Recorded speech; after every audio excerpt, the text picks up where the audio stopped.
Welcome everyone to episode 53 of Doodling with Purpose, and it's a big one, not only because we're entering our second year of learning to read ancient Egyptian hieroglyphs, but today we're actually going to really start to learn how to read them, because we spent the last year learning how to draw them, which is the first step, and hopefully you've been practicing every week. So let's jump in. So there's three types of glyphs. There's sound glyphs, things, and ideas, or things meaning ideograms and ideas meaning determinatives. We spent the last year learning a lot about all of these. The first big chunk was the sounds being the alphabet.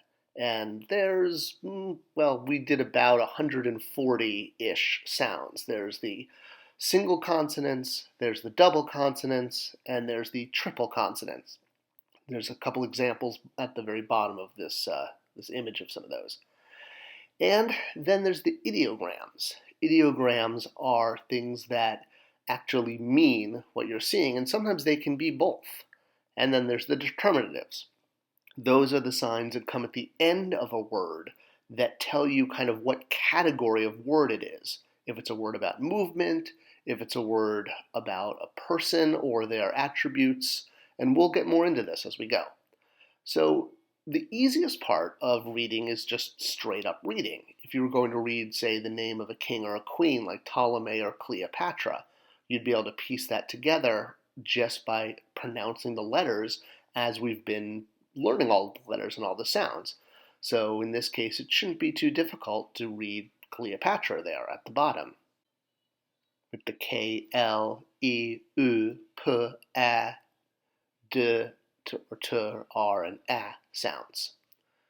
All right, but what we also need to talk about, besides just the pronunciation, is the order and how to read the glyphs. They're not always going to be in a perfect line. So the biggest thing to know is you read towards the faces.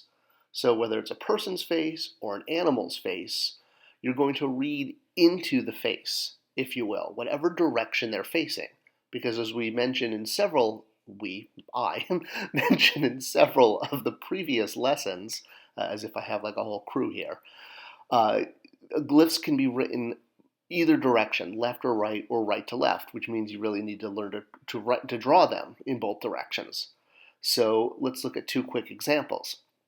So in this example, all of the animals and the people are facing to the right. So you're going to read this starting from the right.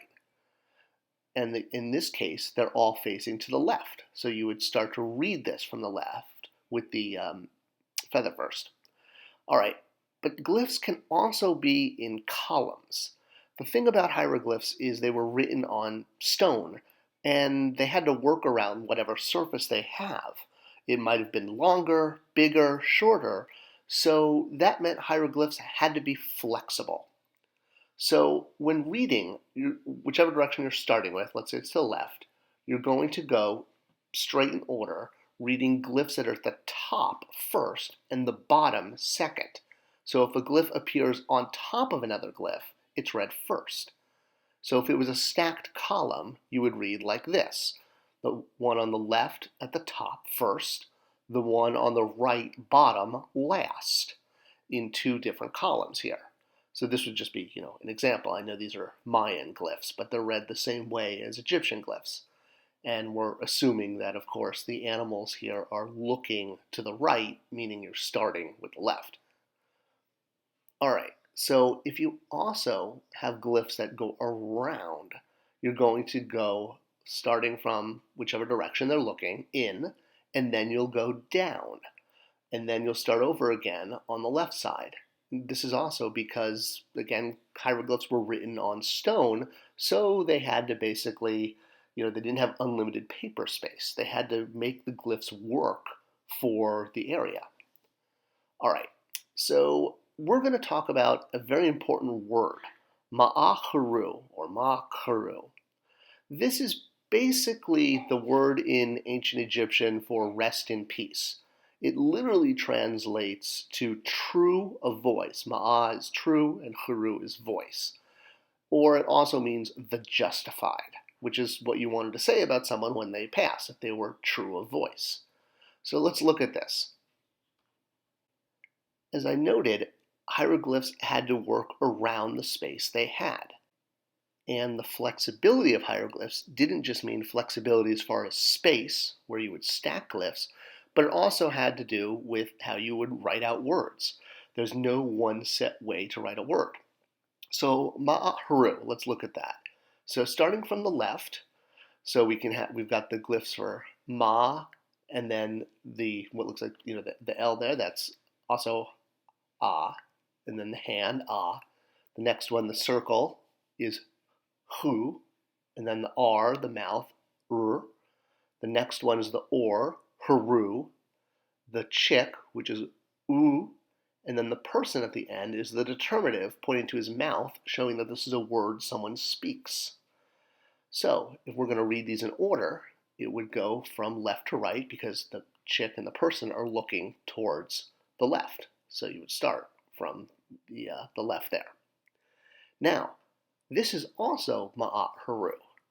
As I said, the Egyptian language is elastic. Unlike English, there's not one way to write a word.